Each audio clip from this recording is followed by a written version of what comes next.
So the Department of Tourism this year will take World Tourism Month to the beautiful Eastern Cape. The province hosts the birthplace of Madiba and the Addo Elephant Park, among others. To tell us more, we are joined from our Port Elizabeth studio by the Minister of Tourism, Derek Hanekom. Minister, good to have you. Welcome to Morning Live. Always good to talk to you, Leanne, but there's something very wrong, maybe a little bit too late to fix it. You should be here in person. This is the way we normally do it. Here in Port Elizabeth, in the beautiful Eastern Cape province, not in your studio in Johannesburg. You're absolutely right. What I would do right now to be standing in the beautiful Eastern Cape, because that is seriously where, I don't know, that's our heart and soul, I think, of South Africa, when you look at those valleys that just go on forever. And this year, obviously, commemorating the centenary of Nelson Mandela and the celebrations taking place there in the Eastern Cape. Talk to us more about it.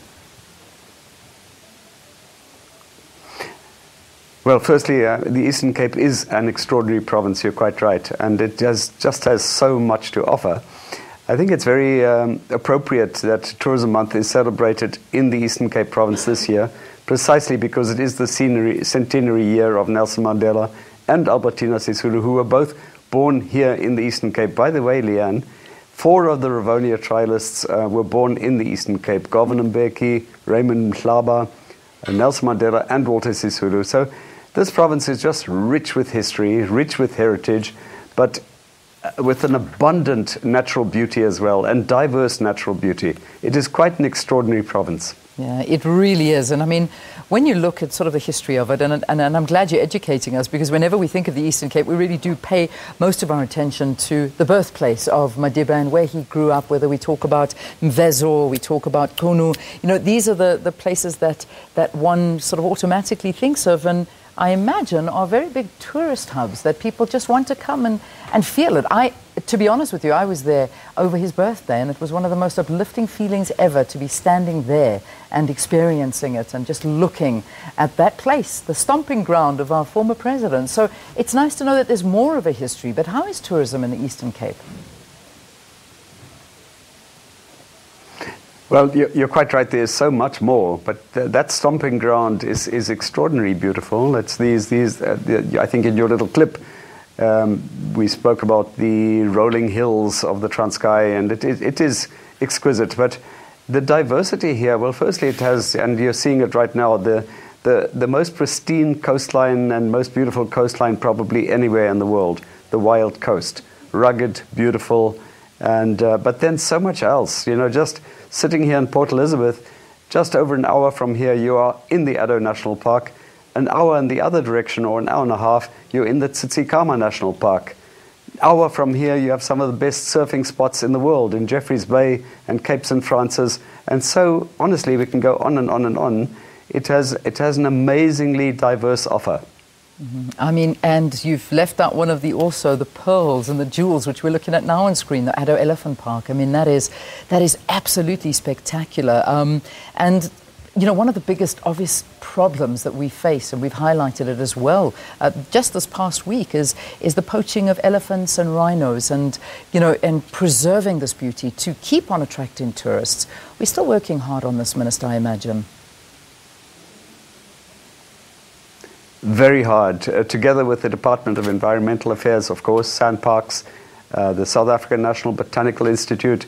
We really value our biodiversity, and it's one of our great offers. I mean, one thing that distinguishes South Africa from many other countries is that, firstly, we're doing a really good job in conservation. Despite the spate of rhino poaching that we've seen, we're keeping our populations stable, at least with the rhinos.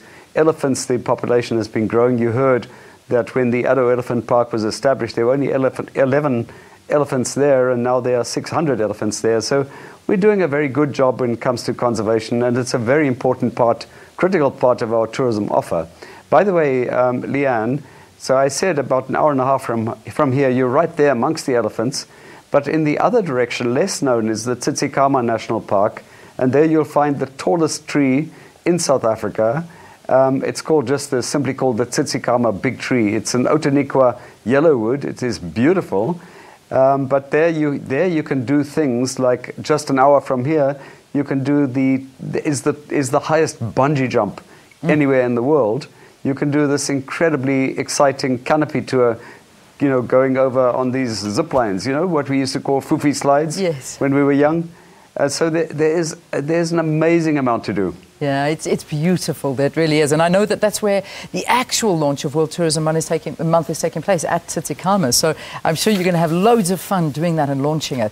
But I've got a bit of a bone to pick with you and the rest of the tourism managers in this country. And that's the excessive pricing. Because, you know, let me give you my experience right now. So it's my wedding anniversary coming up, and my husband and I just want to go away for a weekend to a beautiful place and enjoy it. So I tried to book us flights to go and land in Hoedspruit, so we could go to one of the game farms, which, by the way, is costing us an arm and a leg, but we want to experience it. So this is a twofold question. Now, our flights alone, which we didn't book, by the way, because they're just too expensive, just for two of us to fly from Johannesburg to Hoedspruit, was going to cost us in excess of 12,000 Rand.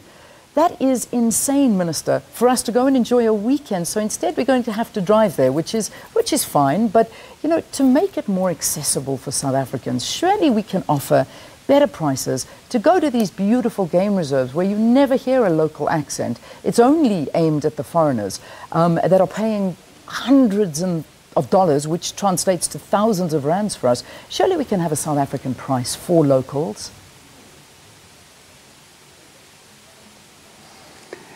Well, in some places there are South African prices and there are deals on offer to South Africans, but you know, your bone to pick is largely about the cost of air travel, if you like, and I don't think there's an awful lot that I can do about that. No. I can just say that in traveling by road, you're going to see a lot more than you would have if you were traveling by air. But I hear what you're saying. I just don't think there's too much that we as government can do directly when, you know, this is the reality of expensive air travel. I think as it becomes more competitive, hopefully the prices will come down. But I don't think we can do a differentiated price on air travel in our country. Yeah. What we are doing in this tourism month, which I think you'll be glad to hear, is that we're negotiating, SA Tourism is negotiating or has negotiated with a range of companies and product owners. And so during the last week of World Tourism Month, and people should just be ready to make their bookings, there'll be incredible packages on offer, both from the airways, from hotel groups, from tourism operators. And so it's really to stimulate domestic travel.